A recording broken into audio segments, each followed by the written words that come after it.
And welcome everybody to Playmore Lanes in Coldwater, Ohio for the second and last day of this Pro Shop Classic along with Phil Brilo, Dave Lamont. And we've got it down to 32, Phil. Today we're going to have PBA math. 4 to get to 16, 3 to get to 8, 2 to get to 4, and then 3 games after that for the stepladder finals in the championship. And this house, everybody kept telling me how hard this place is to bowl on. We had some very high scores over the course of play yesterday. Yeah, it was pretty surprising during the course of play that we had bowlers climb the ladder. But then the last game last night, all of a sudden everybody started falling back, and there were guys that were out of it like E.J. Tackett that managed to put their way back in, and Tackett, the number 32 qualifier, getting in this morning. He's about 60 pins out of 16th. Past years, that'd be really tough to make up here in Coldwater.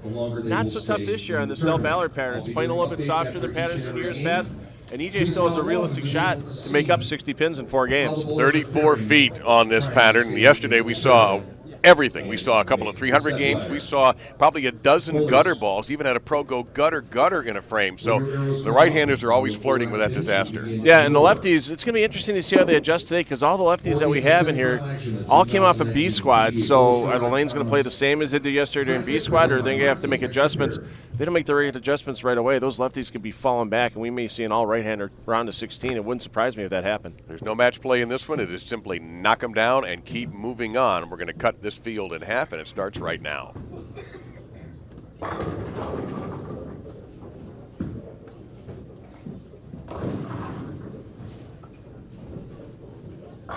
How about that run Sam Cooley made yesterday? Probably the best 4 games ever bowled in a PBA event here in Coldwater, where he's over 200 averaging over 250 for his last 4 games. After starting with 146, and he finds himself in the top half of this round of 32. Cooley bowling with Troup, Allen, and Angelo. Angelo finished in the top 4 last year, made the stepladder. He bowled well a couple of days ago, too, in Delaware. Yes. He made through to the match play top 12. So he keeps his good form going, always complaining about the youngsters out there. But you know what? He seems to be hanging with them pretty well. Yeah, he's a guy, as of December, becomes PBA 50 eligible. So everybody's talking about Jason Couch being eligible for the PBA 50 next year. Don't turn your back on Brad Angelo when he gets a chance to throw a few out on the 50 tour next year. Yep. He can make a solid impact. Yeah, that tour is going to get much stronger very quickly. Chris Barnes is flirting with the big 5-0, and got to think that he'll pick some spots, although, again, I think Chris is still competitive with this crowd. He is 30th starting the day. He was another guy that was flirting with being cut and ended up with some players who had a shot, Norm Duke being one of them. And Norm, I think, 211 would have gotten him in, right, and instead it didn't work out that way for the Hall of Famer. So we'll be all over the place with our coverage as we usually are. You see the guys who made the cut, and it probably behooves us to tell you who is bowling. Chris Prather led after yesterday at plus 287 with Anthony Simonsen at second, 268, and a Kruml in third. Jakob Butturff, the defending champion, fourth. Jason Sterner having a strong, led the A squad in fifth. Jake Peters is sixth. Tommy Jones is steady all day in 7th place. Kenneth Ryan out of New Jersey at ace. Phil's already mentioned Sam Cooley 9th. Dick Allen in the 10th spot. Kyle Troup 11. Brad Angelo 12. Stu Williams 13. Bill O'Neill. Sean Rash. Darren Tang spots 14 through 16. Devin Bidwell, the coveted Omelet Award winner. Andrew Anderson, Nicholas Pate, Greg Ostrander, Thomas Larsen, Michael Martell, who had a 300 yesterday. Boy, he needed every one of those. A.J. Chapman is through again. William Svensson. Cam Doyle made it through. Tom Daugherty in 26. Tim Pfeifer had a 300 yesterday also, and that really thrust him because without it, he may not have made it. Josh Blanchard, after a little time off, is back in the top 30. Zach Wilkins, who made the show a few days ago in Delaware, is 29th. Chris Barnes, 30th. A.J. Johnson, another cut made for A.J., another check to be cashed. And E.J. Tackett made it by 1 pin over Patrick Hanrahan and Arturo Quintero, and E.J. did that sitting on the bench. Yeah, Patrick Hanrahan, just absolute heartbreak guy, steps into the 10th frame, needs to fill 18 pins to advance into today's competition. First ball off the left side leaves the 2-7-8. Then he goes to a backup ball to pick it up. and then throws his fill shot, goes through the nose again for a 2-4-7-8 to fall out by a single pin. Ooh, and that's a weird break for Stu Williams on 8. Chopping the 6 off the 6-10, so an early mistake for Stu. You see Bidwell coming up there, Andrew Anderson in there as well. Andrew's rolled it pretty well during this little string. Made a few cuts, made a show. Kyle Troup hasn't made a show in the last 3, but perhaps today is the day for the number 11 seed so far. Again, there's no match play, so we're not doing 30 pins. You just blast them and count them, and that's it. Just like that. And a double to open things up for Kyle. As always, we may have guests in the Flow booth, and if he doesn't make the show, Chris Barnes will make the show as a commentator. So either way, we've had a lot of compliments about Chris's performance, and if you are a bowler and thinking about becoming serious, or you already are a serious bowler, you can learn a lot from what Chris has to say. Give you some of the names of bowlers who did not get through. I mentioned Norm Duke was one of them. Jesper Svensson ended up finishing in 37th. Andres Gomez in 40th. Francois Lavoie, I have not seen him in a little bit, 41st. Norm ended up 44th. Kyle Sherman 45th. Now Kyle was the USBC Cup points leader, and that may be changing a little bit. Wes Malott 48th. Michael Holloman mentioned 47th. Greg Young, who made a show in Virginia, finished 46th. Out of it, Matt Sanders 50th. Brad Miller 51st. Zeke Bate, Tom Smallwood did not make it. Anthony Lavery Spar. Ryan Simonelli, who had that incredible win just a few days ago, got off to such a slow start, even though he started to pick it up, could not dig his way out of it. Dom Barrett, Osku Palermo, Zach Tackett, Mitch Hupe. Ronnie Russell is back with us, I'm happy to say. Chris Losetter. Chris has won in this building before, but not particularly this week. Parker Bone III did not make it through. Either to Chris Vi, who's done well here out of Springfield, Ohio. Marshall Kent could never get it going, unfortunately for him. Michael Tang, Rhino Page, and DJ Archer among those who also did not get through. Yeah, there's a clip on flowbowling.com. The show it pretty much sums up the type of day that Marshall Kent had. If you missed it this morning, go back and check it out. It's aptly titled, "This 10-pin refused the fall for Marshall Kent," and according to USBC regulations, a bowling pin needs to get to 7.5 degrees of tilt before falling over, and this pin gets to about 7.49 degrees of tilt and then stood back up.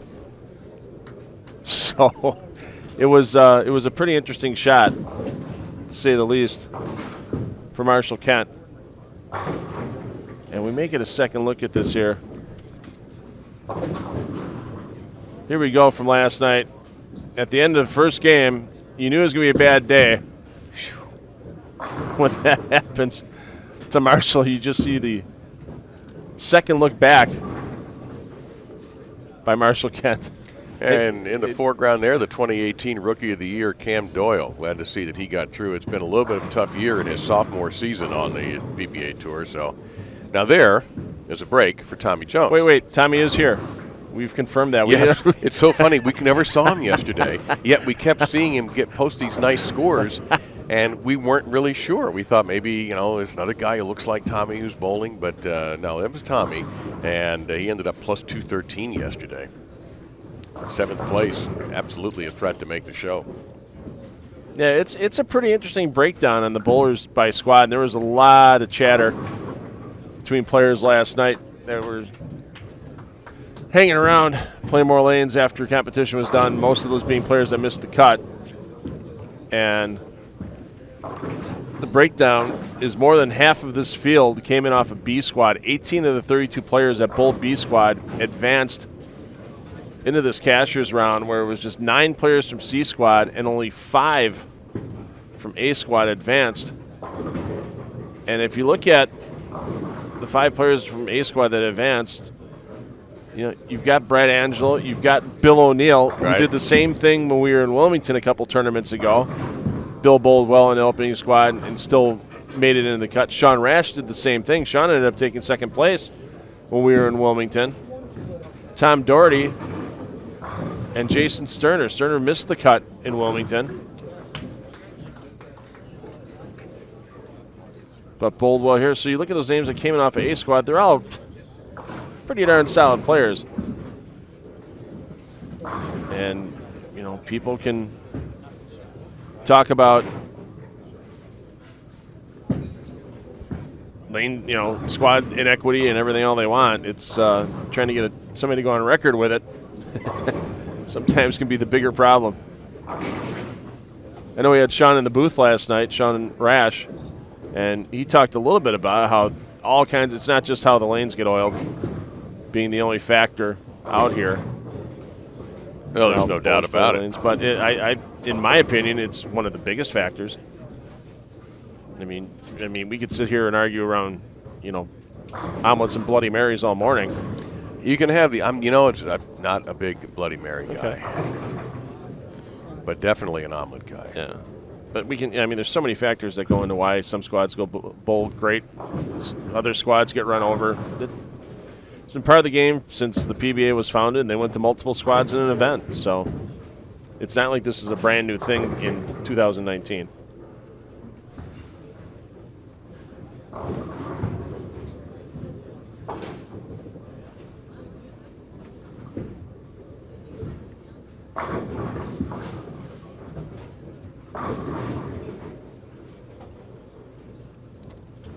But this has been a higher scoring pace than years past. Last year it only took a 190 average on the Don Johnson pattern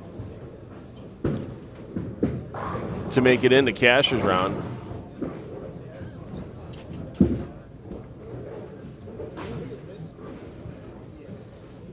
This year almost, well, 23 pins higher in order to make Cash's round.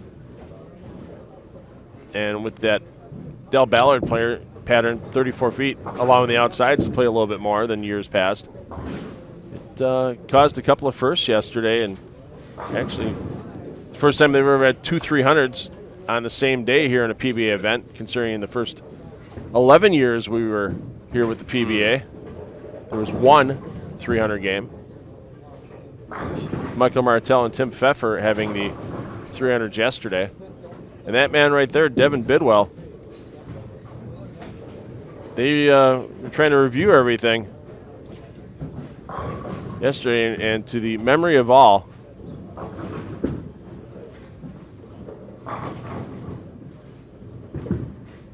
yes, they figured it was the first time that somebody had 8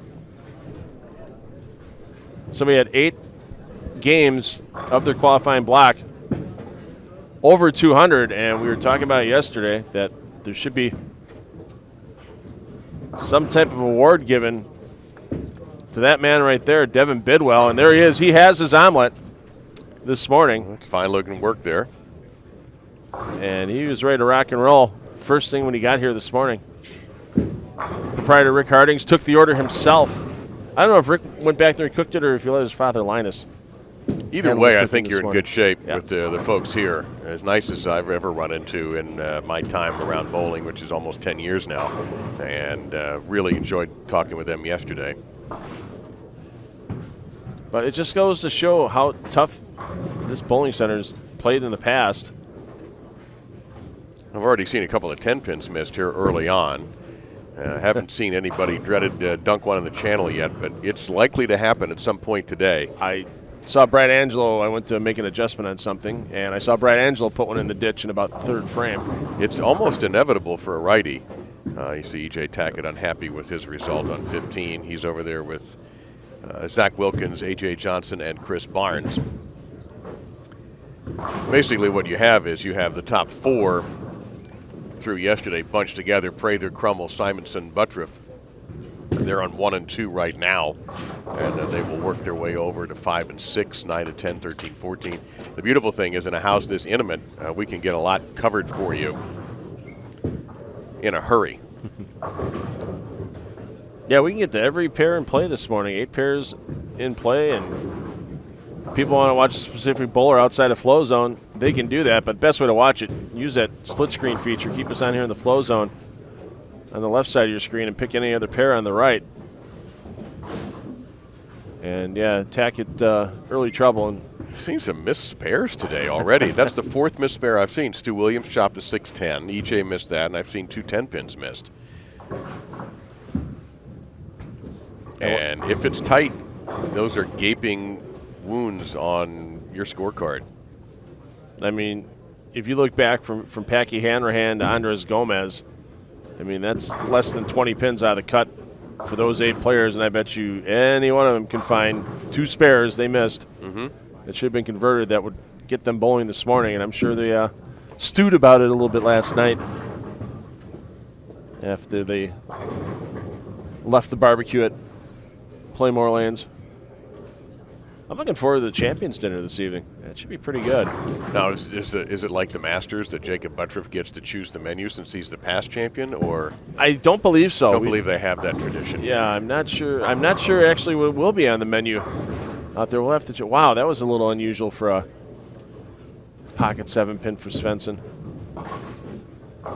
Yeah, that's not the Svensson everyone's familiar with on the PBA Tour the last few seasons. Nope, Jesper was hanging around, but had a rough finish and ended up sitting on the bench and watching everybody pass him by. Actually, no, he was C-Squad last night. That's right. Yeah. He just did not finish well and missed the top 32 in 37th place. So a kind of a quiet year by what we've come to expect from Jesper. Yeah, he had the hot start, making first 2 shows at the Hall of Fame Classic, the Oklahoma Open, and then it's been a lot of nothing since then. Yeah. Yeah, Jesper last night just sitting in good shape after 4 games and finished 193, 197, 202, 201. Stayed close to the cut number, just never got enough strikes together to get in.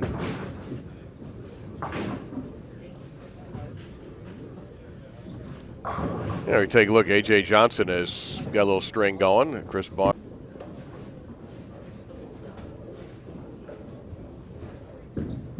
Peter's another one of those part-time guys that you got to take seriously every time he steps out on the lanes here on the PBA Tour. May only have 1 title, but it was at a summer swing, and we're going to be at another summer swing starting Monday. Made the show in the USBC Masters in 3rd place. Ended up as a very, very last-second substitute for PBA League when Sean Maldonado was injured and was rushed to Maine. Didn't bowl his best, but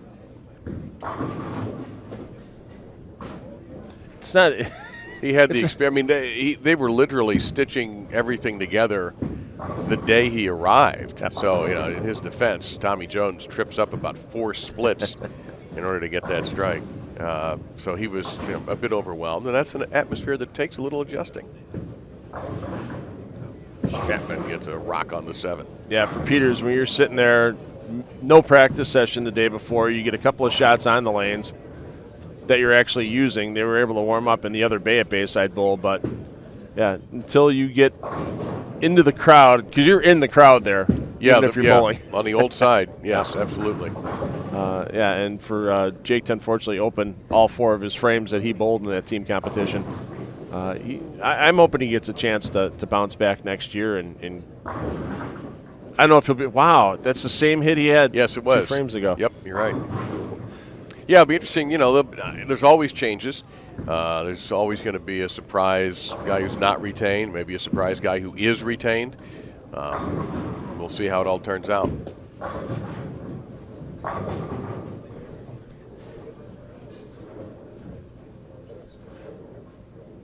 Here's the author of a 300 last night. And if it's funny, the 300s are on pairs of lanes that, if you were to survey the players, they say are the 2 toughest pairs in the center. Pfeifer did his on 1 and 2, and Martell did his on 15 and 16.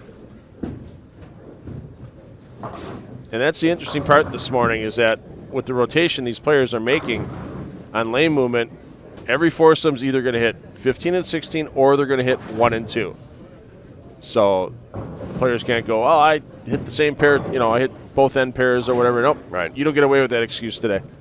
I just like it when we get to take excuses away from bowlers. They don't like it. Well, I don't know. Maybe some of them do. Yeah. I'm sure a few of them are no excuse guys. Yeah. We watch Doyle here, Tom Daugherty on deck. Tom struggling a little bit, but he can salvage something if he can string together strikes in 8, 9, and 10. It's the one score Tom always hates to see on a scoreboard. But it's the 7th frame. So I think he'll be okay. Yeah, if he's got in the 4th frame, that's a whole other story. But, yeah, 100 in the... That was Phil, Tom. That was Phil. Your boy's got your back.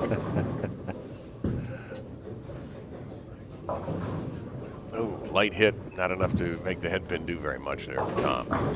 Who also made the show, runner-up to Ryan Simonelli. He said he was more mad at Bill O'Neill for knocking Simonelli into the show with a bad last game. Or into the top 16, I should say. Stu Williams rebounding, putting together a decent game. Yeah, Daugherty was actually the man who finished second here last year to Jakob Butturff. Well, Sean Rash's string of 7 in a row came to end in inglorious fashion.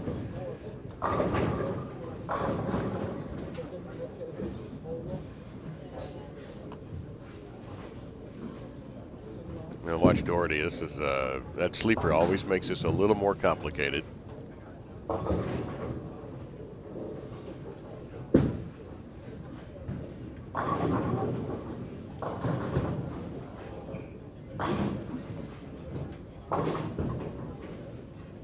It's got to hurry. And he left it on the deck.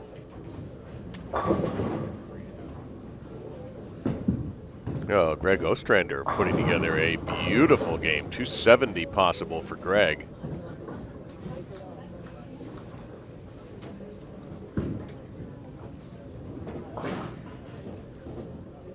And that would be pretty sweet. He's in 20th place. Not for long.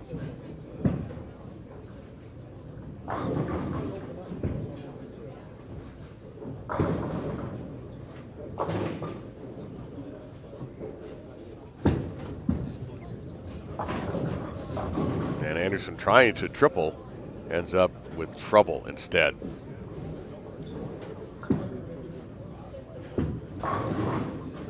And Devin Bidwell continuing to bowl very solidly.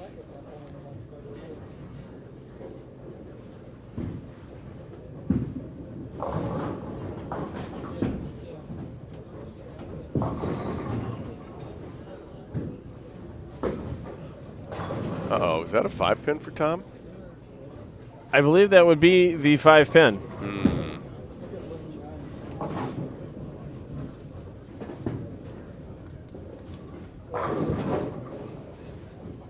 Look at Thomas Larsen unhappily leaving a 10-pin. And everyone may think 5 pins are easy, but you're on lane 14 in Coldwater, Ohio. Well, Cam Doyle with a most unusual strike. He'll take it. But if he throws that same shot again, it may not work out quite as well. Daugherty for taking care of this thing. So Tom's going to have to hurry up and figure out the story. He began the day 26th.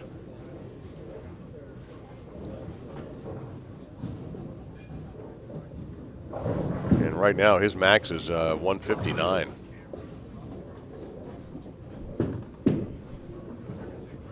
Svensson's max is going to be 196. Larsen could be looking at 234.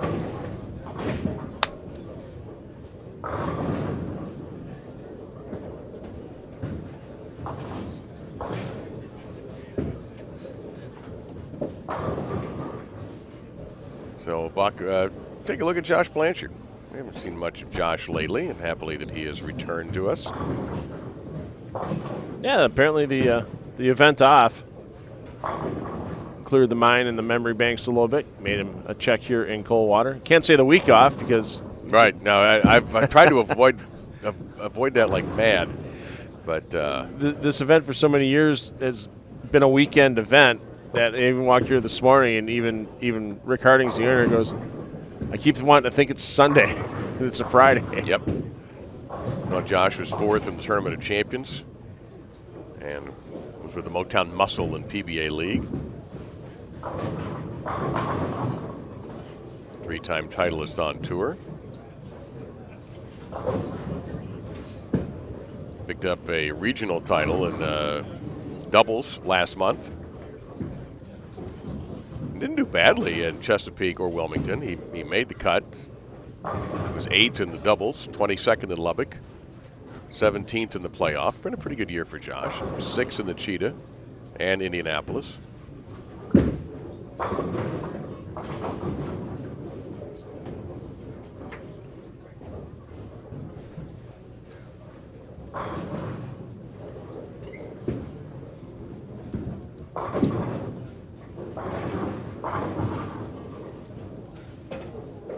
Yeah, 159, not the start Mr. Daugherty needs at this point in time. He's going to be dropping near, not even going to get that. Wow, tough one for Tom.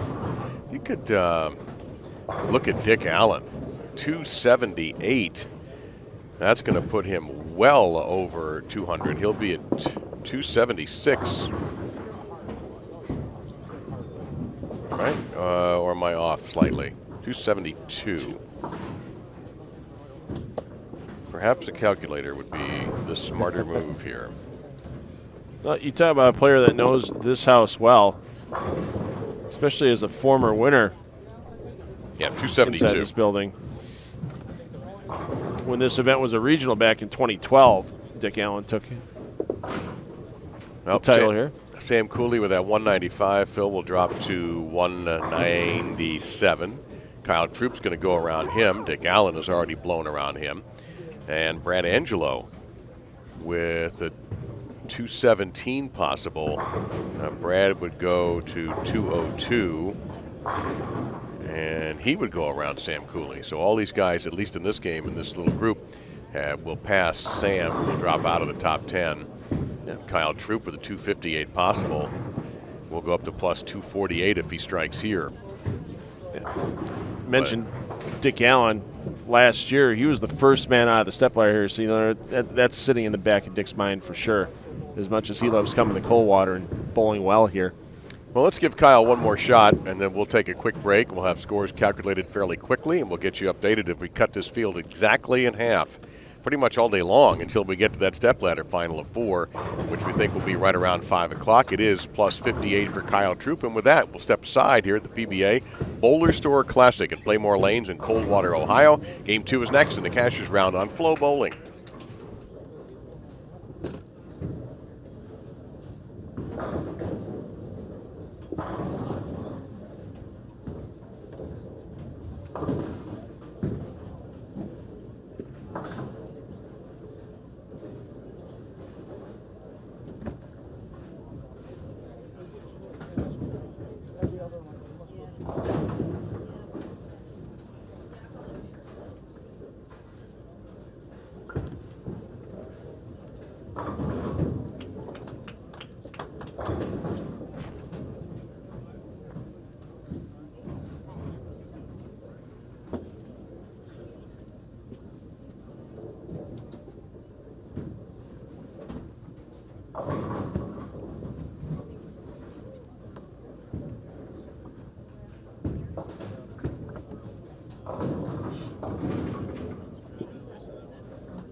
All right.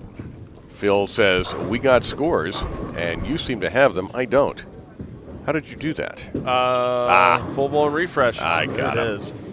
All right. Well, Chris Prather still your leader, but by 25 over Dick Allen, who did make a gigantic jump. Anthony Simonsen is third. Tommy Jones continues. Every time we say his name, he's moving up.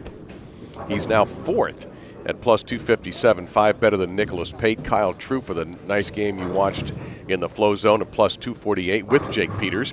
Kenneth Ryan at plus 241, defending champion Jakob Butturff at 237. Sean Rash moved into 10th. Greg Ostrander up to 11. Jason Sterner in 12th. Nick Kruml, Bill O'Neill, Brad Angelo, Devin Bidwell. That's your cut line right now. And Bidwell at plus 199. 2 better than Sam Cooley, who we saw drop a little bit. Andrew Anderson is 12 back. Thomas Larsen, 19 back. Darren Tang, 39 back. Cam Doyle up to plus 156. A.J. Johnson, Josh Blanchard, Stu Williams, Zach Wilkins, Michael Martell, A.J. Chapman, Kris Barnes, Tim Pfeifer, William Svensson, E.J. Tackett, and Tom Daugherty round out the rest of the field. Tom at plus 71 is well back, 128 back of the cut line. The interesting statistic with our first catches round game this morning is that cut moved 31 pins. I've never seen a cut here in Coldwater move that much in a game, ever. And part of it's the scoring pace. Part of it, some guys are getting hot on the fresh now, and after it develops in a couple of games, those guys might slow down, and you'll see some other guys pick up the pace a little bit more when the lanes have burned in a bit. And there's no re-oil the entire day until we get to the stepladder again, so that's a very important point to keep in mind. Some of these guys that do well early on the fresh and struggle later on the burn, they may have some issues getting out of the round of 16 or round of 8 because there is 0 re-oils until we get to the stepladder. It's a little different than what we saw in Wilmington a couple of weeks ago with this format, where there's the initial catcher's round, then a re-oil, and then the last 2 rounds, 16 and 8, were on fresh and burn, respectively. This is, I don't want to use the term double burn because it's only 7 games in once we get to it, but it's fresh burn and more burn.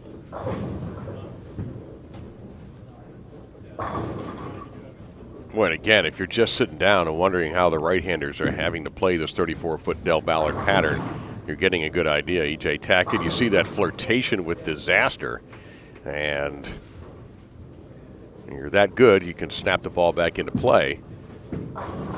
But you have to accept an element of danger. A great pickup on a lane 5 there. It was a 3, 4, 6, 7, 10. Nick Kruml on that conversion.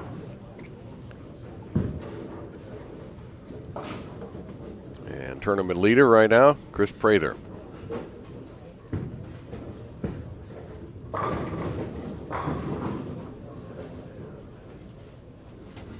Prather stopped by the booth last night as soon as the block was done and said, lane 7 cost me the omelet. Well, he should be happy this morning. He's going to miss 7 and 8 during this catcher's round. He'll jump over to lanes 9 and 10 next game. Not happy about the 9-pin there. But where did you say the championship pair was? 9 and 10. Okay. I thought for a second you were going to say 7 and 8, but no, it's indeed 9 and 10. So you're safe. There, he's safe. A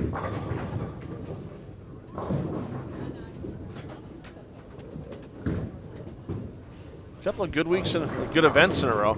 I got to get the term weeks out of my head. Well, you know what, though? Next week, when you're in Aurora, you have a week. Yes. You have several events clustered together and some big ones. A couple of annual patterns and then the Illinois Open. It is a big week on the PBA Tour. Yeah, wolf pattern, bear pattern, and a mix of the two for the Illinois Open as we take that 6-day run at Parkside Lanes in Aurora, Illinois.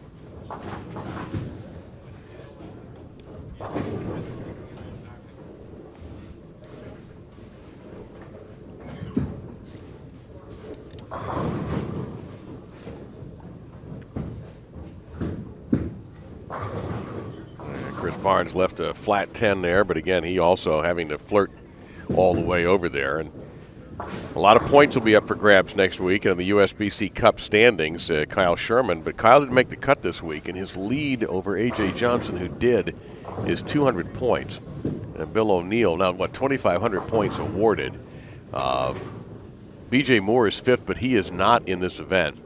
Jakob Butturff has a chance to make a move. Tom Daugherty made the cut here, but at the moment is in 32nd place. Andrew Anderson, A.J. Chapman, Sean Rash, the top 10 in the USBC Cup standings. But with 2,500 points awarded, let's say Kris Prather grabs 2,500 points. That's going to be a significant jump in the right direction. Yeah, and especially as you see, as closely packed as that points race is. I mean, Bill O'Neill gets a second title in this USBC Cup swing. Boy, that's a pretty significant lead getting into those last 3 events in Aurora. And one thing to keep in mind, everybody, that Illinois Open, those standings count for double points as compared to the previous 8 events for the USBC Cup. So you could see a player like Sean Rash win 5,000 points for taking the Illinois Open and vault all the way up into the number 1 spot. 40 grand altogether, and the top 5 spots are going to split up. in that USBC Cup points list. 20,000 to the winner, down to 2,000 for fifth. And a trip for A.J. Johnson, who will pick up a little something for the effort here, even if he doesn't make the cut. Where did Sherman finish? Kyle, I want to say was in the 40s. So Kyle's looking at, let's say you finished 40th, he's only looking at picking up 170 points. If EJ can make it, or if AJ, pardon me, can make it into the round of 16, he's going to pick up at least 300 more points than Sherman, and that difference right now is only 200 points, so AJ Johnson could take the points lead. Bill O'Neill could jump into the points lead. It's going to be a long road for EJ Tackett to get enough points to jump into the lead. And you got to take Butturff seriously here because he's our defending champion. Yep, 9th place at the moment. EJ Tackett having a tough go of it at the moment. Walked actually by our area with his ball bag, and I'm not sure he was headed to the pro shop. I don't know if he did something or just decided, maybe I'll just take a few off the wall here and try those. And he'll take care of the 310 there with authority. But nobody in this foursome really running away with anything. These were the guys who were the last four to get in. They were grouped.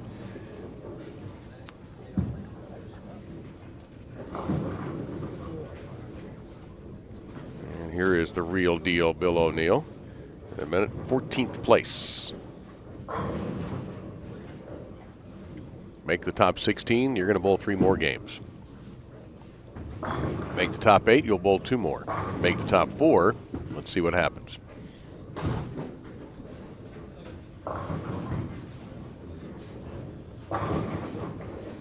But Chris Prather's big year continues.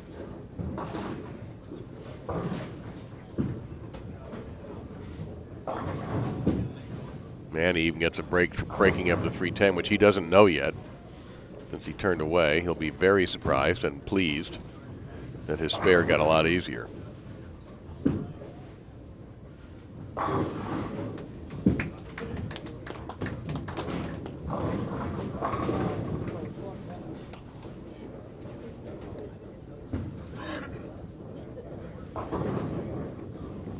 And 710 for Simonsen. He was looking longingly at a messenger, but you're right. Even with the rev rate that we see with some of these guys, we're not seeing messengers go flying around, unlike a few days ago in Delaware, where it seemed like you were given a messenger constantly. A.J. Johnson with a bad break to a 10. Yeah, it's rare that even in situations like that we see something come back off the sideboard. We've seen it in the past where something rolls the 8 pin out, makes the spare a little bit easier, that they manage to get the 10 pin out. You're paying maximum penalty for that 2-8-10 type hit here at Playmore Lanes because nothing else wants to fall. And they take pride in the toughness of the center here. Mm-hmm.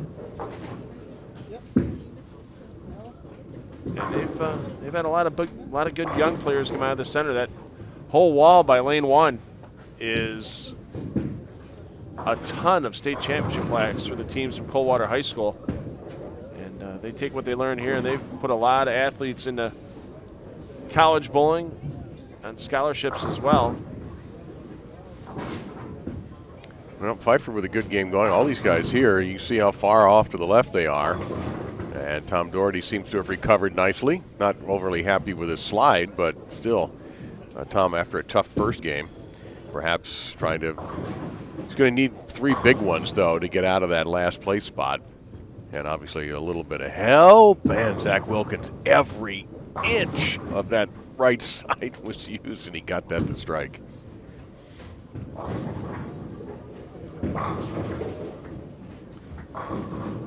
Kamron Doyle making some noise in this event here. Now the question for you, Phil, is as life goes on and you continue in your role as commentator and producer, will you offer more food awards at various locations around the country, or is the Omelet Award just going to be a one-off? Oh, no, I think we're going to have to build on this success. The players are talking about it. and the success that Devin Bidwell had. It's got to be for some really unique achievement, though, because talking with Rick Hardings, the owner here this morning, and he had to go off the top of his head, but he never remembers anybody here having 8 games worth 200 or more. Yeah, he's front 6 now. Yeah. Apparently, Tim Pfeifer wants to take that pair of lanes home at 1 and 2. He's got 18 in a row on that pair. Yep, Josh Blanchard came over to right now. Special correspondent Josh Blanchard reporting that to us. And almost got the break. Wow, that would have been something. All right, still. But yeah, good scores from all of these guys. Josh as well. E.J. Tackett looking to get to what he is known for, and there's a good example of it right there. He desperately needs to get going. So does Kris. Otherwise, Chris's punishment is another stepladder final with me. I mean, we can work on something next week. I know Sean Rash has got Lou Malnati's pizza coming in. You dog.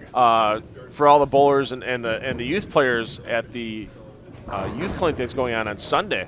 Still room. Call Parkside Lanes if you're looking to get in. There's already 150 youth players signed up for that event, and you'll get to work with players like Chris Barnes and Sean Rash and Josh Blanchard, Don Barrett. I mean, it's the big guns that are out there working with the youth players during that 3-hour clinic. So, and hey, you get some Lou Malnati's pizza out of it. Which, by the way, my dear friend and a friend of all bowlers, Randy Peterson, orders and has delivered to his home. He loves it that much. He's told me stories about, they send him down frozen and he fires them up, particularly when his son is around, and they just devour them. Yeah, we were in Aurora last year for an extra frame event when Randy was working with us, and Sean goes, I do have leftover Lou Malnati's. I haven't seen Randy move that fast in the extra frame booth in a long ever. Let's be honest, it was ever. He was on top of that pizza in a hurry. Yep, he's a big fan. Yep. That's legit. I am too, yeah. Giordano's pretty darn good too, but Lou Malnati's is that little bit of a step up in my opinion. Not a lot of deep dish pizza where I'm from, because the east coast of Florida, where I live, is dominated by Northeasterners. You go to the west side of the state, it seems like Illinois, Wisconsin, Ohio, there's a lot of folks from the Midwest, Michigan, who go to the west side, whereas we get Jersey, Pennsylvania, New York, Massachusetts.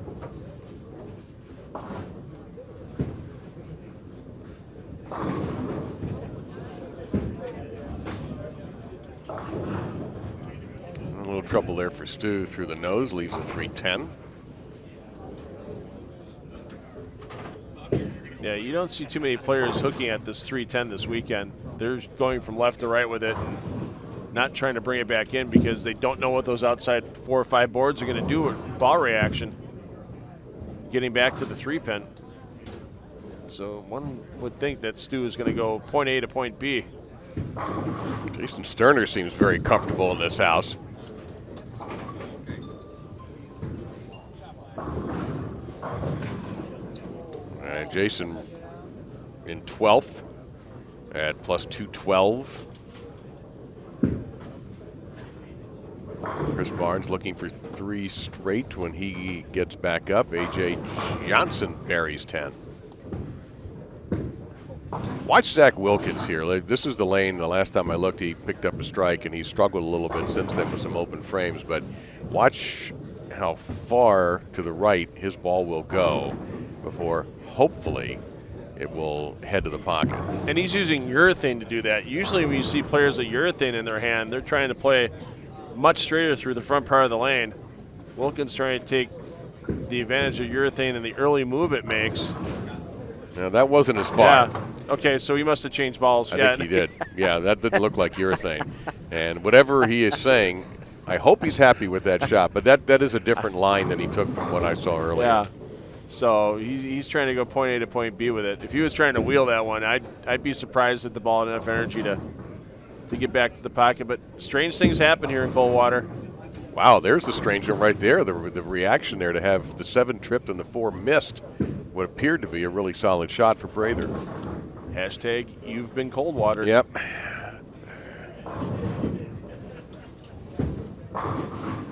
Barnes, that'll be 3 in a row.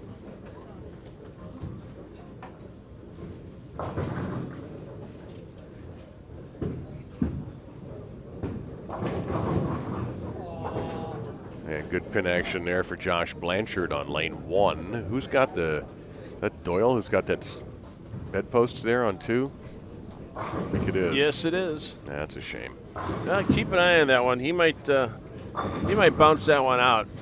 He's got the speed to do it. We've seen some pins fly off the kickbacks here. A.J. Johnson looking for a break, didn't get one.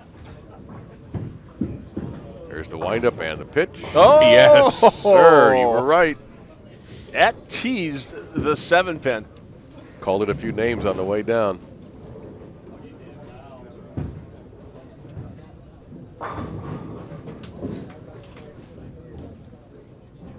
E.J. Tackett just needs to repeat that about 15 more times in a row.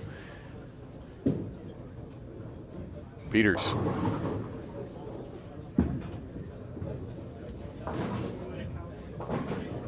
Yeah, Jason Sterner threatening a massive 279. Well, when you don't go gutter spare, you can shoot 279 instead of 270 like you did game 8 yesterday. Wow. Well, he keeps going. He was one of those guys this year where it's been, where's Flash been? What's going on with Sterner? Why are the finishes not as consistent as they've been for years past? And trying to make it all up in one week, this week here in Coldwater, because he's only cashed 4 times to this point on the Go Bowling PBA Tour in 2019. He's got a couple of regional cashes, but it has not been a quality season for Flash. Before we were in Houston for the Striking Against Breast Cancer Mixed Doubles, the last time Sterner visited the pay window was in Lubbock, but not the June Lubbock event, the January Lubbock event. Yeah, and then he was sick, and he starts out well in the Hall of Fame Classic, finishing 6th, but that's it. He's only had 3 cashes, now 4, on the regular PBA Tour. At the regional level, he's even had 3 no cashes. Well, I mean, not regional level, but at Wilmington, the Gene Carter Pro Shop, he did not play. He did not cash at Chesapeake as well. So, but he's cashing, and he could be doing very well for this event if he keeps that up. How about that for Tommy Jones? A Hall of Fame type break for a guy who's going to be there. And that's the thing you see here in Coldwater. You don't see guys happy about breaks. You see with what in the hell happened on that shot, and what can I do to fix it for next time up? That's what we're getting in place of messengers. Anthony Simonsen. Because that had to be the 3-pin coming back off the sideboard to take out the 9 first and then the 4. I don't think it could have been the 6. Oh, a bucket there for Ryan. He's in 8th place, plus 241, so I don't want to say anybody is comfortably inside the top 16, but I think if you're Kris Prather or Dick Allen or someone like that, you're feeling pretty good about life. Only 2 more games after this. Peters tied with Kyle Troup for 6th at plus 248. The next cut, however, will be down from 16 to 8.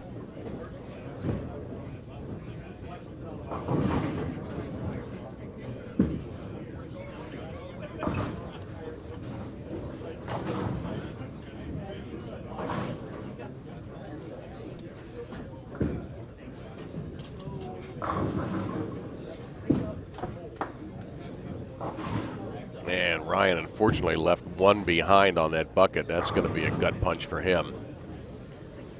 Still a chance to get to the good, though. He just needs to mark and count, or 3 strikes will give him a 217. Oh, there was a messenger that went in front of the 9-pin for Nick Kruml after what looked to be a very solid shot.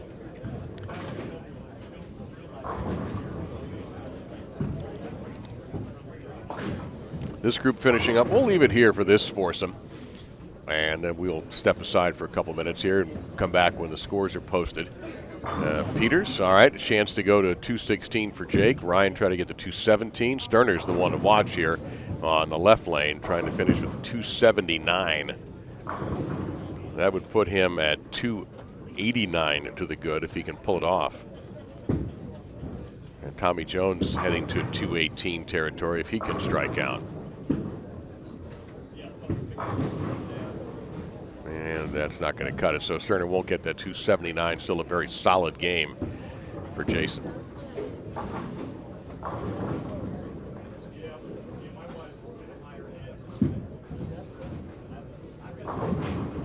Sam Cooley collapses a pocket. Peters for the 216. If he gets this, he'll be plus 264.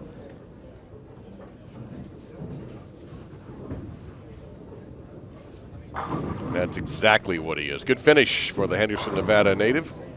216 for Jake. Now we'll watch to see if Ryan can pick up some pins. He's right behind Peters, just 7 back. So if he strikes out, he'll pick up 1 on him.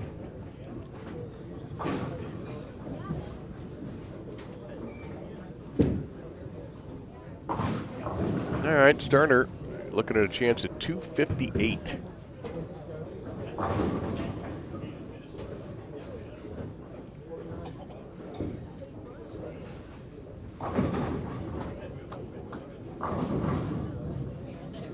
It's going to put him at plus 270 if he gets a strike.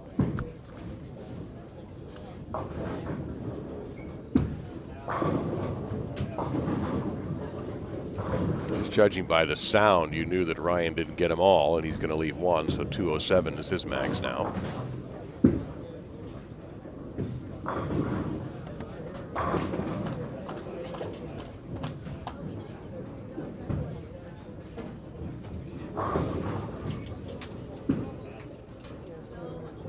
That's how you play it.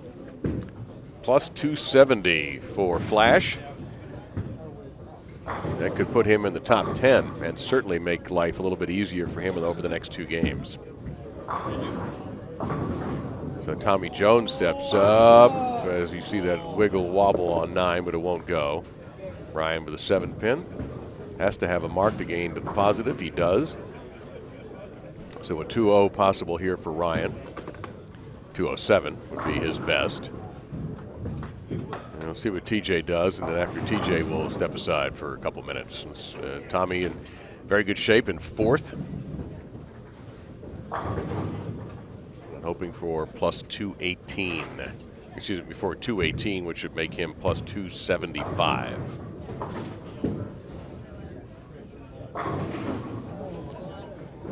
That is not even a stone 8. That's a wiggly 8. Boy, does that change things.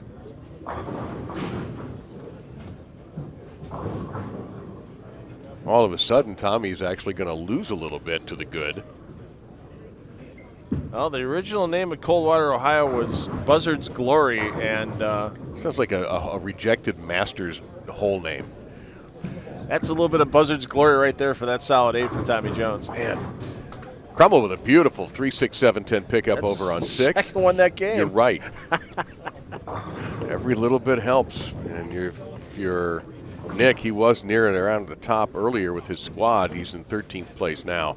So we'll let TJ wrap things up. We're going to wrap things up for a couple minutes. Come back. When we do, we'll have Game 3 scores for you in the next 2 games in this Cashers round. 32 field going to be cut down to 16. You're watching the PBA Bowlerstore Classic on Flow Bowling.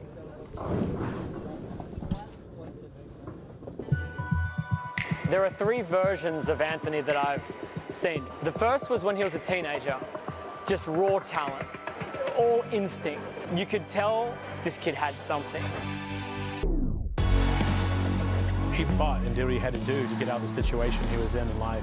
Man, that's hard for me to talk about. There's really only one person that's holding him back, and I think it's himself. Once he learns to control those inner demons, he's going to be one of the best ever. You can't go back and change what has already happened. Get away from the environment that you were in. Leave it in the past.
And your new leader is the man that Phil has called a short pattern specialist, Dick Allen. Dick Allen now at plus 339, 39 to better than Sean Rash. Sean making a big move in that last game with a 267. Here's Sean's day today, 262, 267. So he all of a sudden has thrust himself into the top 2. Kris Prather has dropped just a tiny bit to 3rd. Jakob Butturff, the defending champion, in 4th. Jason Sterner, we thought he would make a move, and Flash is now 5th. Jake Peters 6th. Thomas Larsen 7th. So Thomas must have had a very good game. Anthony Simonsen dropped to the 8th position. Thomas Larsen is at 509 through 2 games today, so that's very, very good. Kyle Troup is 9th, Tommy Jones 10th, only 1 back of Troup and 2 back of Simonsen, 3 back of Larsen. Kenneth Ryan is in the 11th spot, Sam Cooley 12, Devin Bidwell 13, Bill O'Neill 14, Brad Angelo 14, Nick Kruml 16. Kruml is the cut line, 11 better than Josh Blanchard, 13 over Greg Ostrander, 15 better than Tim Pfeifer. Chris Barnes is now at plus 184 and in 20th place. And so Kris obviously put together a good game. The rest of the crew, A.J. Johnson, Michael Martell, Cam Doyle, Darren Tang, Andrew Anderson, A.J. Chapman, Nicholas Pate, Stu Williams, Zacharay Wilkins, William Svensson, Tom Daugherty, and E.J. Tackett. Yeah, the problem is for Nick Kruml is he's going backwards on the standings. There's only one player out of the 32 on the squad that has a lower pinfall for the first 2 games than Kruml, and that's Stu Williams. Kruml minus 29 for his first 2, and we see that many hot players behind where Kruml is in the standings. I don't want to count him out yet, but it's going to take a pretty major turnaround for Kruml to stay in that top 16. Yeah, we're looking. Josh Blanchard is almost averaging 250 for his first 2 games. Greg Ostrander 225. Tim Pfeifer 490 set. Chris Barnes at 473 through 2 games. A.J. Johnson 466. So these are all guys who are moving in the right direction. Kruml will be on 9 and 10 along with, so he was in that top 4 and has dropped now to 16th. Yeah, that's not exactly a confidence builder getting into his next pair. He's over on 9 and 10 this game. Now he's making those tough spares. We saw Kruml make those couple of 3, 6, 7, 10 combinations. The problem is when you're not putting any strikes together with him. Yeah, the problem is he's shooting them. So there you go. So Dick Allen is your leader. And Dick, 545 through 2 games. Net. Sean Rash, 529 through 2 games, making big, big, big moves. And Dick there with a strike.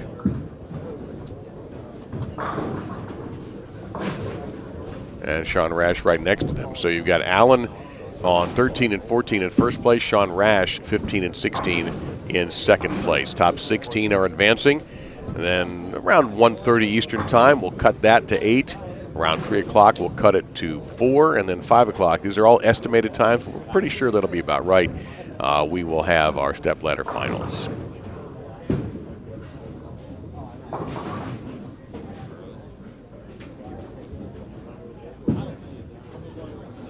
Yeah, Thomas Larsen at 509. So we've got 3 guys averaging better than 250 their first 2 games. Allen, Rash, and Thomas Larsen. In years past, you could have gone from 31st to 1st in a round throwing a block like Dick Allen has for 2 games. At the higher scoring pace, thanks to the Del Ballard pattern being in play and the outsides being in play a little bit more than years past, it's Dick Allen not able to stretch out that advantage too far to this point. Chris Barnes going back and forth, spare strike, spare strike, spare strike. But he has to go bigger than that. He needs to have a big finish in frames 6 through 10. He's not out of it by any means. A big game might even put him in that top 16.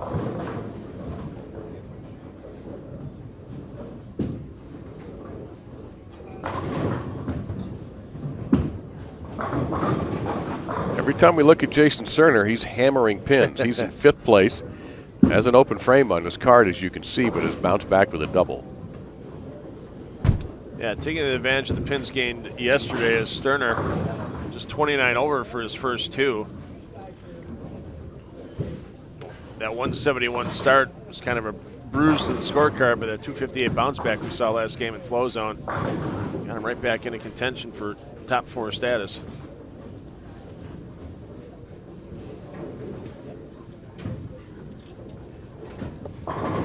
Zach Wilkins. Yep. A little kiss on the 10, but not enough. Simonsen has dropped a bit from 2nd to 8th. And he has been also below 400, 388 for the first couple of games for Anthony. Yeah, we showed the clip between games about the new documentary Flow Bowling has put together. Simonsen, Leave It Behind. Flow Bowling subscribers will be able to start watching that on noon Eastern on September 4th. That's when it'll debut. Of course, you can watch it anytime at your convenience at flowbowling.com. It's going to be interesting the reaction that the players are going to give. They're having a special screening Sunday night in Aurora after the summer swing practice session. So it'll be neat to see some of the comments the players will be making on that documentary as well.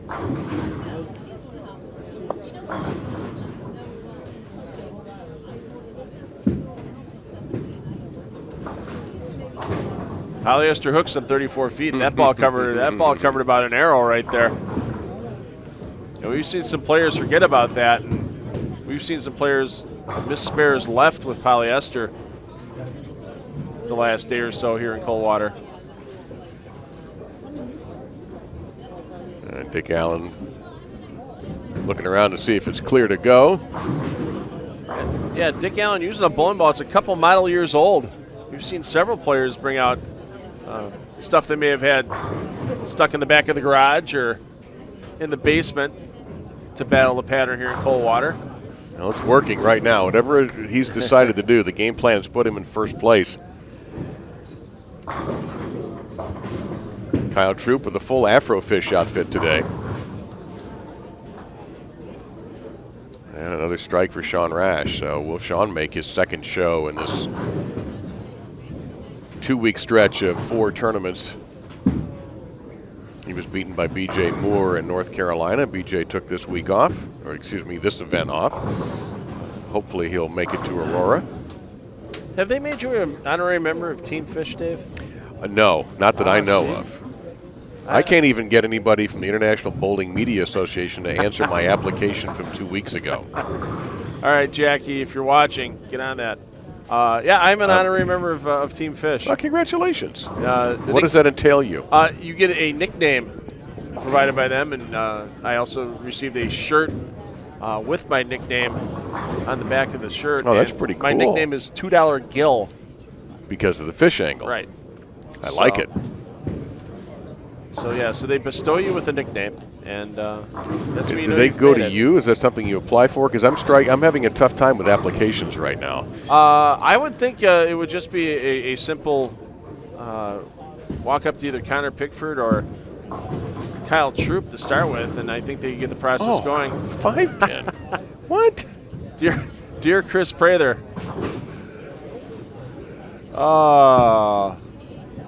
Your fingers left the bowling ball a little quick for Coldwater. That probably would have fell in 99 out of 100 other bowling centers.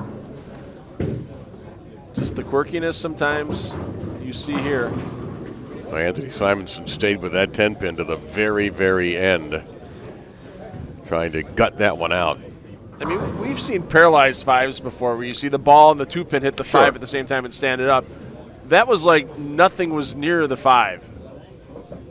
There was a shot a couple tournaments back that was kind of similar, but it was a paralyzed 5 that we saw from Tom Daugherty.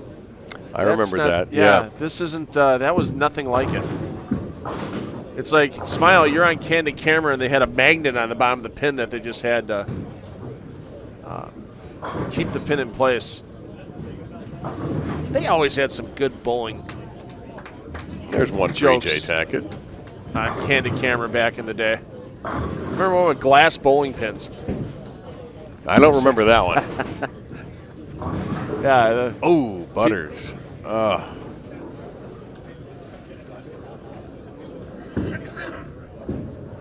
And Jake, who's averaged 215 the first 2 games, is going to be fighting to get to that this game. Okay, that looks like a 9-pin back there. Chris Barnes, we mentioned he's got to finish bigly. If he gets this, he's on his way.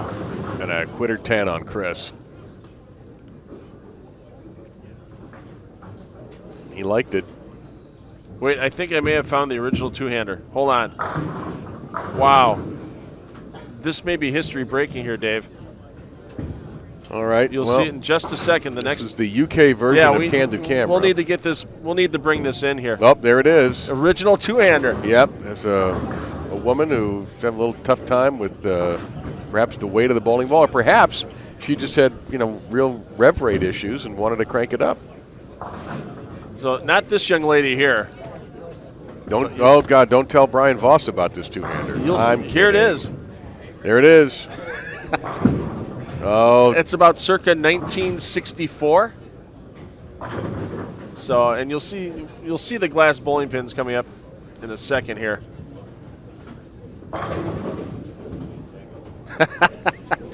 That is rev rate, my friend.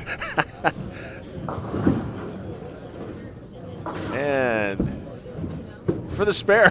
What's the budget for that?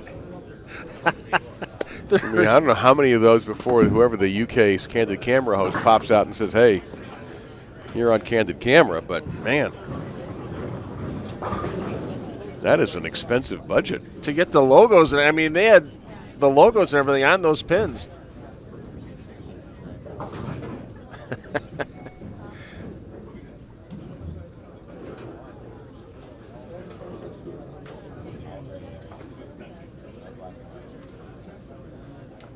Back to Barnes here. And his group, A.J. Johnson, unhappy with that hit. Tackett having the potential for a bit, but I don't know if E.J. is going to be able to get in here. Tom Dougherty just went Brooklyn and leaves one behind. Well, Tackett's bringing up the rear of this field right now, plus 86. Yeah, he's almost 140 outside the number.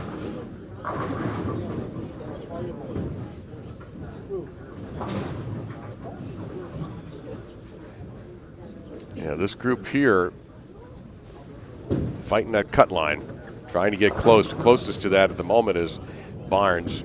A.J. Johnson's also 21st. Kris is 20th.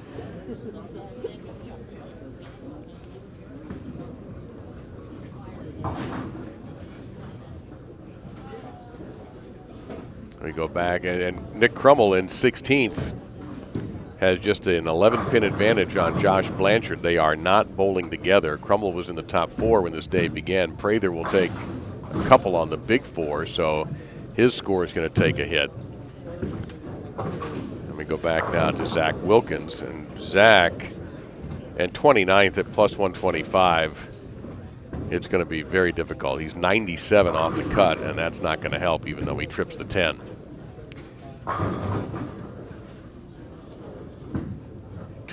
229 possible for Kris, and he'll need it.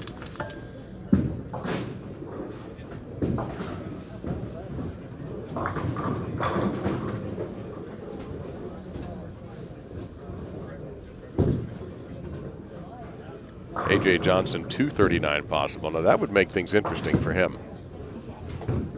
And that's not going to happen for Kris. Yeah, Johnson needs to make up 49 pins.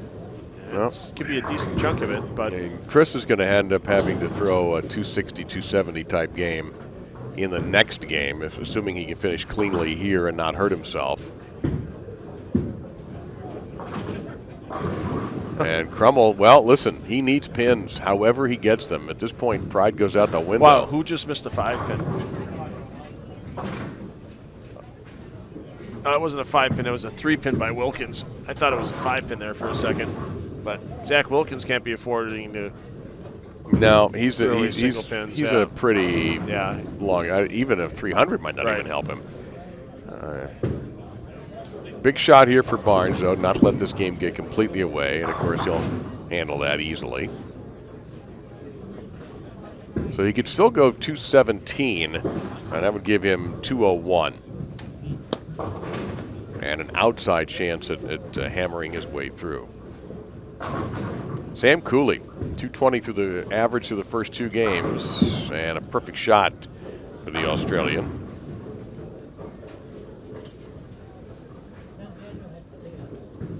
Tournament leader Dick Allen.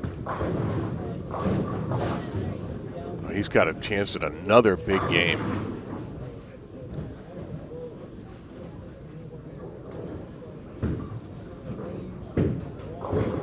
Yes, Dick Allen on form right now.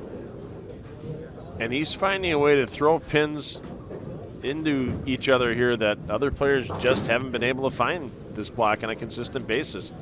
We've seen so many light 7 pins and solid 9s. And where did the ball go, E.J. Tackett?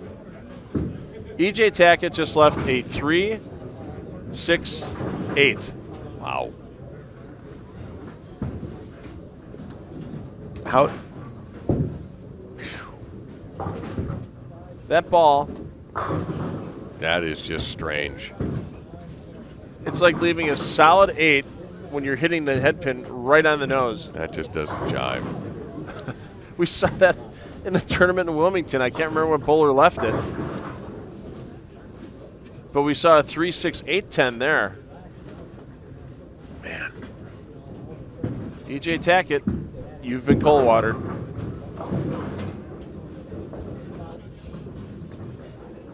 Well, Prather having a tough game here.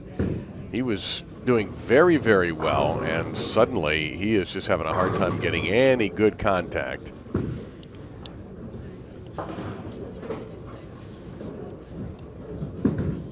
Be interesting to see. Is Barnes, that sounded good. Yeah, there's nothing left there, so that's a big shot for Kris. It should put him a positive score, but he needs everything. Butturff disappointed. He had a double potentially there.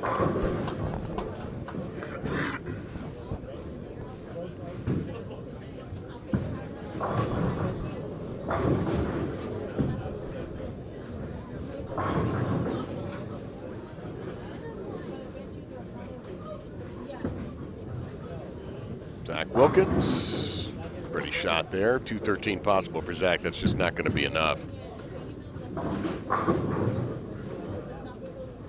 Right now for Kris Prather, the best he can do would be 201, and that 201 would probably feel pretty good.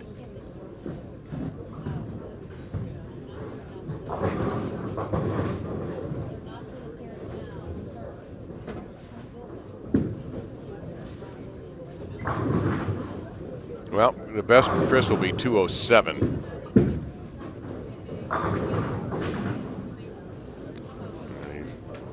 Pointing out just how narrow the miss was there. Take a look there at Sam Cooley in the yellow shirt. Dick Allen throws, I think, a 400 in this game.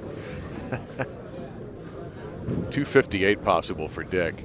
For Cooley, 8th in the Hall of Fame Classic. He was 3rd in the Roth-Holman doubles, and was on the winning team in the World Series of Bowling USA versus the World.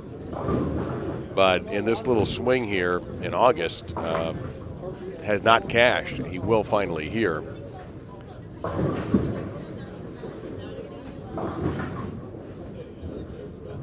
Sam's one of these guys out here, you just don't get a good read on him. I've never asked him if he's played poker yet.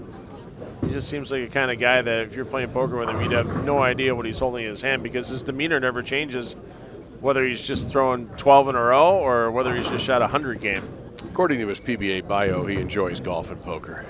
Remind me never get into that card game. Brad Angelo, by the way, tied for 14th with Bill O'Neill at plus 225. Brad could end up really helping himself here if he finishes strong. Cooley is absolutely going to help himself.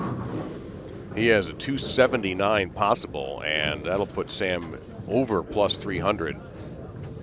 And don't forget, where did he pick up all his pins yesterday? The last half of a block, and we're not re-oiling it all through the round of 16, round of 8. Keep your eye out on Sam Cooley the rest of the way. Sydney Bridge, the Sydney Opera House on Cooley's jersey. And Dick Allen, a mere 256, I believe. So your tournament leader is almost certainly going to be your tournament leader with 1 game to go in this block, as he will get to, I think, 391 with that one. But Cooley will go over 300, even if he throws this backwards.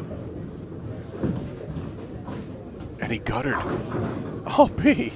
He might as well have thrown it backwards. All right. That's bizarre. So 8 or 9 pins don't hurt him later on in this event. Wow. We had that with BJ Moore in Wilmington, where he took a gutter ball and a fill ball and ended up turning into a win in the tournament later on. We'll have to see if the same thing. But happens it with dropped Cooley. his seed, though. Right. Ultimately, now again, it worked out. Yeah. He got his first title. Brad Angelo should be very happy with that. 62, 92, 222 possible for Brad. That would put him at plus 247. Here's Jason Sterner. And walked away from that one. Has 1 left on the deck. Kyle Troup, possible 237. Kyle in 9th. So let's stick with Kyle and Angelo, and then we will take a short break. Ooh, there was a messenger. Took out the 10 pin. Otherwise, Kyle would have really been hosed. So, let's see. I don't blame him for being frustrated. It looked like a really solid shot.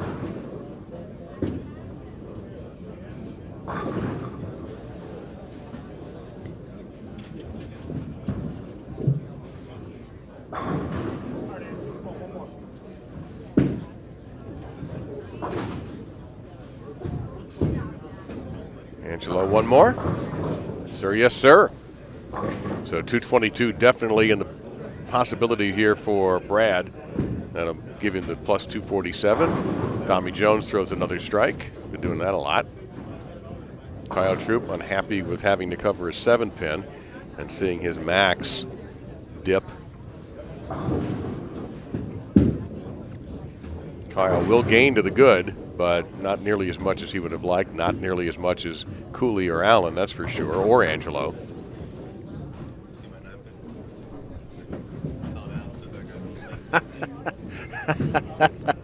Sean Rash with breaking news about an unhappy, uncooperative 9-pin. Fell all the way down, bounced all the way back up. How? He got cold watered. Oh, my God. Things can defy physics here for some reason in cold water. Well, give Brad Angelo the 222 we had warned you about. And so we're going to take a short break. We have 1 game left in this cashier's round here at the PBA Bowlerstore Classic, and we'll cut the field in half from 32 to 16. We'll get you the new standings when we return on Flow Bowling.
So game 11 scores are here. Dick Allen, especially with the way he's pacing this game, he's going to be your leader, plus 395. Jason Sterner second, plus 335. Sam Cooley third, plus 311. Sean Rash fourth, plus 297. Kenny Ryan in fifth, plus 282. Rest of your top 10. Larsen, Troup, Kruml, Simonsen, and Peters. Kruml with the big bounce back game in game 3 of this round, 249. Gets Kruml back well inside that top 16, but not well enough. He still has to make sure he throws a quality game. As our cut number right now is 16th place, Bill O'Neill at plus 236. Only 22 pins separate 11th place Kris Prather from O'Neill. So we're going to see a lot of jostling around here in this round of 16. And O'Neill bounces back after a rough start. He's got a double in the 5th and 6th, make it a 3-bagger. Into the 7th as O'Neill tries to hold on. O'Neill's got a 22-pin advantage over Tim Pfeifer in 17th, A.J. Johnson in 18th, 24 back. 29 back is Josh Blanchard, and 34 back is Darren Tang. So we've got a little bit of a gap built in between O'Neill and the 4 players immediately behind him. But what about that round that Dick Allen is having? 8:01 for Dick Allen's first 3 games this morning. And he's looking to pile on with possibly another 269 in game 4. So again, tell me how difficult this place is. You want to remind me of that? Well, it's difficult for some players right now. Anthony Simonson's only 3 over on the round. He's fallen back to a tie for 8th with Kruml. Chris Prather's under on the round. Prather, who was our leader coming in, he's back in 11th.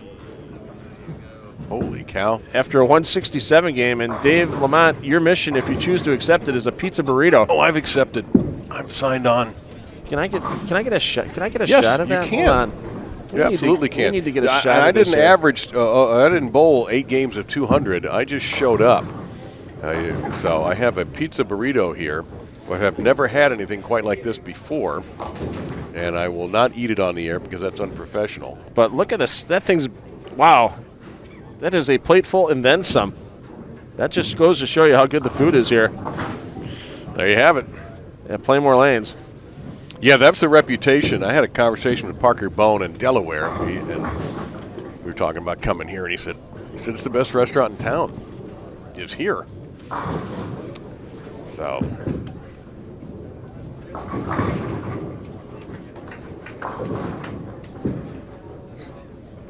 Oh, A.J. Johnson's made a nice little move into where he could possibly strike. Maybe I will have a little bit, not to go cold or anything. Right. Yeah, I seem too good to say no to this.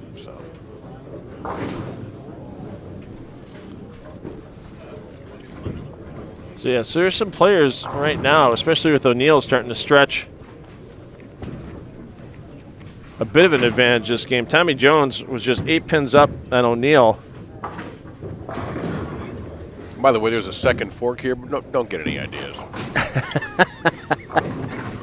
I won't. Yeah, I just wanted to run that by you. I joined Mr. Bidwell for the omelet this morning before we started. So, well, I had an omelet too this morning downtown. Yeah. The cost of living here is reasonable. Yeah, Johnson pretty much needs to go yard here for 256, and that's not going to happen. No, and Chris Barnes was, 45 back of Bill O'Neill. Talking about needing to go yard, Chris definitely. And then is going to need some help. If he doesn't make it, he will be on the call for the stepladder final this afternoon. Yeah, the only thing that's going to stop Dick Allen right now is the break after this 4th game. Wonder what Dick's going to do to keep. He may just keep bowling. Loose, yeah. He may just, you know what? You don't even have to count this. Just let me keep bowling. I don't want to stop. He could go out to the mini golf. Wow, and a messenger misses the 9-pin for Prather. And I won't say he's in trouble falling out of the top of 16 right now, but if you get a couple open frames here,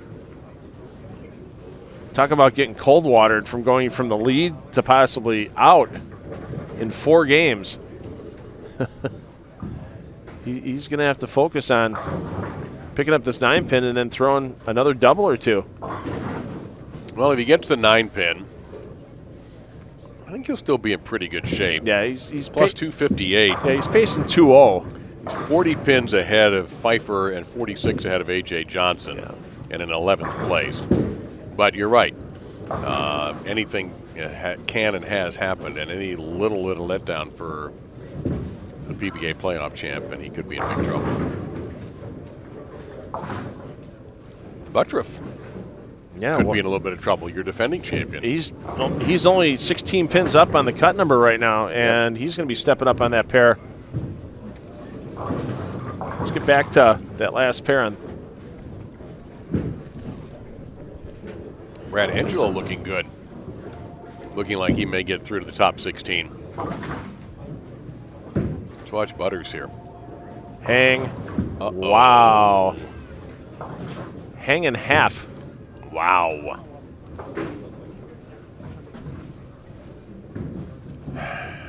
Well, he could make that. Kind of has to. Yeah. Otherwise, he's looking at max out. I mean, in the 220s, but when you're only sitting on 132 in the 7th, it's not going to give you any confidence. You're pacing 190. That's not going to cut it. I mean, it may not cut it. If he goes backwards, No. 130 now.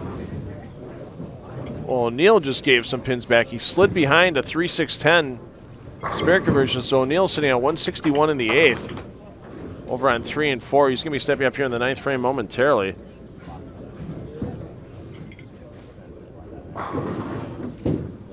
So O'Neill's going to need quality bounce back here.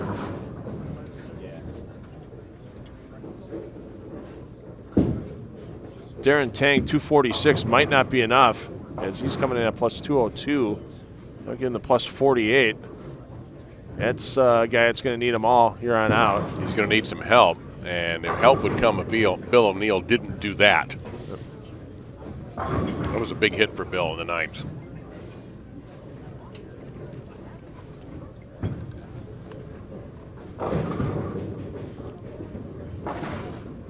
Bumped into Jim Callahan, the Storm ball representative. His first word to me, bloodbath. It's turning into a bloodbath.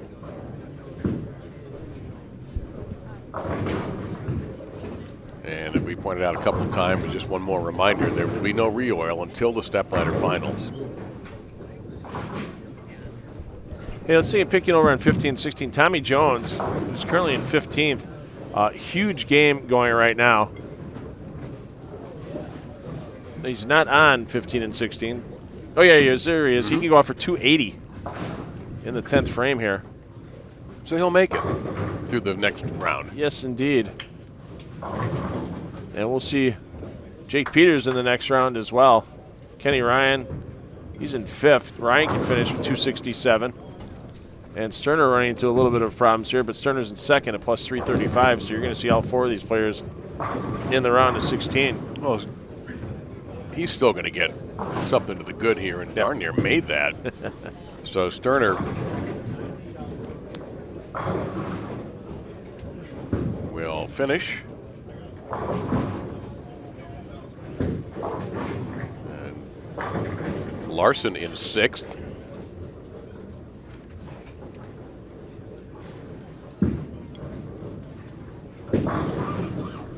William Svensson, he's quite a ways back. He'll be done after this block. A.J. Chapman will be making his way out of Playmore lanes as well. And Martell would have needed a huge game.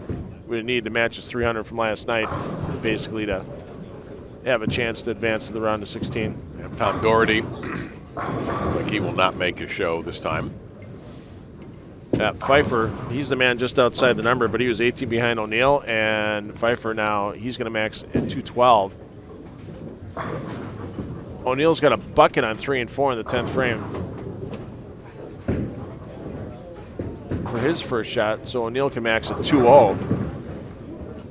That may be enough, and especially after last week with Cash's round in Delaware, where O'Neill threw 146 to fall out from 3rd to 14th in a single game. It's going to be close. He needs that strike. It'll get him to 237. Tommy Jones, who was above him, is going to go way up the ladder. Yeah, Butturff's the kind of the question mark right now. Yep. And Brad Angelo looks good. Sean Rash, he's fine. He's 4th, and he's having another good game. Yeah, let's check in with Butturff on 13 and 14 after the shot, because that's the one right now that could be in danger of dropping back. And the problem is, can A.J. Johnson or Josh Blanchard catch up to him?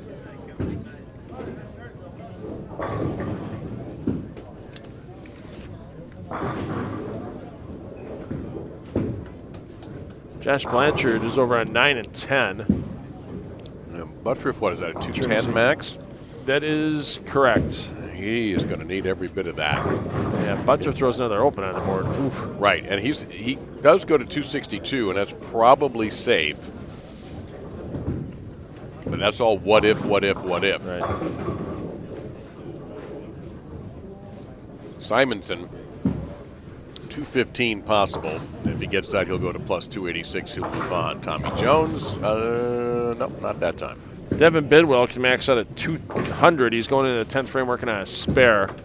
So Bidwell, and a mark is going to be getting a 190 is going to be pretty huge. It'll keep him ahead of O'Neill. Bidwell's not going to be able to afford an open in the 10th frame.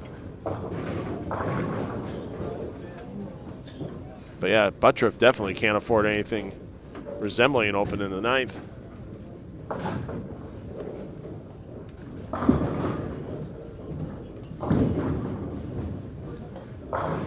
Let's take a peek in on 9 and 10. That's a clutch shot for the defending champion. As Blanchard. Ooh, good game here for Josh. Yeah, it can go 238, and that would get Josh up to plus 245. That would get him ahead of O'Neill. Yes, it would.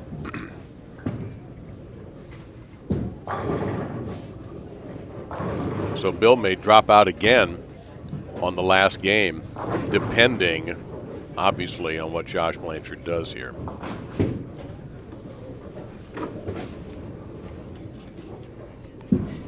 Now the most Pfeifer can get to is plus 230. And Blanchard strokes that one for 10 back. What was the Actually, difference between those 268 two? for Blanchard. I'm sorry. There was 29 pins difference between the two. Yep. He's on his way to eclipsing O'Neill here. Yeah, Blanchard 268's the max.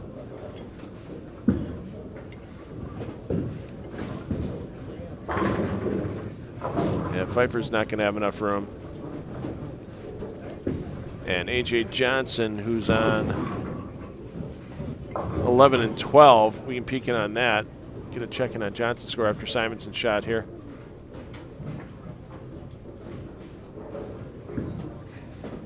Simonsen absolutely despised that shot, and he got a strike. Other than him and Prather, the two lowest bowlers for 3 games in the top 16 right now. Yeah, Kris Barnes will not make it. He'll be plus 199. So that means Kris will be on Flow Bowling at 5 o'clock today. Yeah, Johnson can get.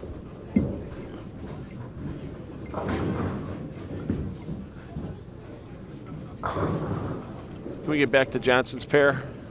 Johnson can get to 231. That would get him to plus 243. And that would What do we possibly have? get behind Blanchard. Yeah, but Blanchard might be.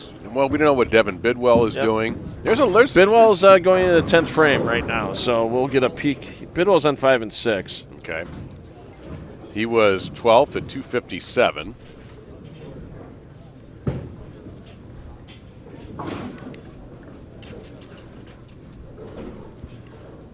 So Bidwell, he's spared, so Bidwell can go to Bidwell can get 188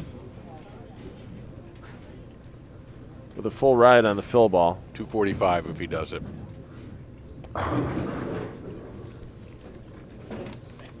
And what did A.J. Johnson, could he shoot 231? Correct. He would not pass Bidwell. Pocket 710 for Bidwell. Oh. So it's maybe he would. 187, so it's 13 to the minus for Bidwell, so that's 244. I think E.J. would be 243. Yeah. Right? I believe so. But O'Neill is going to go backwards. O'Neill got 1 to the plus. O'Neill's at 237. That's not going to cut it. I don't think.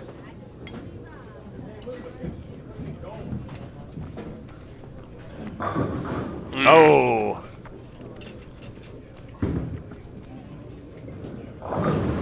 It's going to be 220 for the max. I don't think that's going to get him in. And, yeah, he's behind O'Neill. He's going to max at 232 with the spare. Just a little bit too little too late for A.J.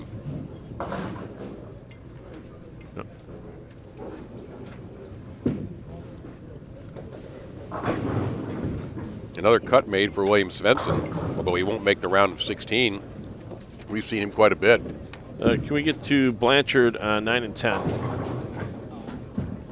And Pfeiffer, they're on that same pair. Pfeiffer is going to be too little too late. Count Pfeiffer out.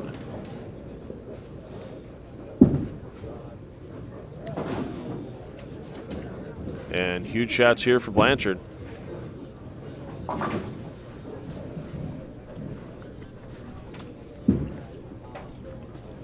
Uh-oh. Wow. Whew. Not your fault, Josh.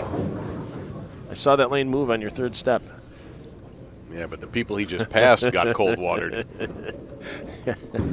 You see Josh going, I thought the angle was right coming out of the front part of the lane. But now he's in the 250s. I like his starting chances. Well, yeah, it's starting to look like Bidwell might be the number at 244. What did Prather end up with? I think Prather was on 13 and 14 this game. Prather was on...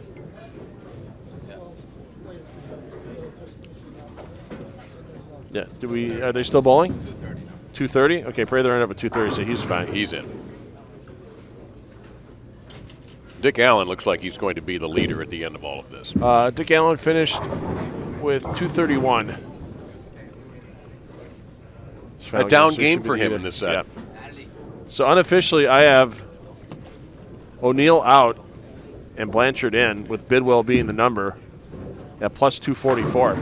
Fully unofficial, we'll get the scores verified by PBA Central and Midwest Region Manager Bobby Jakob as soon as the players are complete with this round. But that will do it for us. And we'll be back probably about 15, 20 minutes, actually, for the next round. There will not be a re-oil, and the round of 16 will feature only 8 after 3 games. So 3 games, round of 16 here in Coldwater, Ohio. At Playmore Lanes, the PBA Bowlerstore Classic. Go to PBA.com and click on live scoring to find out who made that final 16 and who you will see in about 15 minutes on Flow Bowling.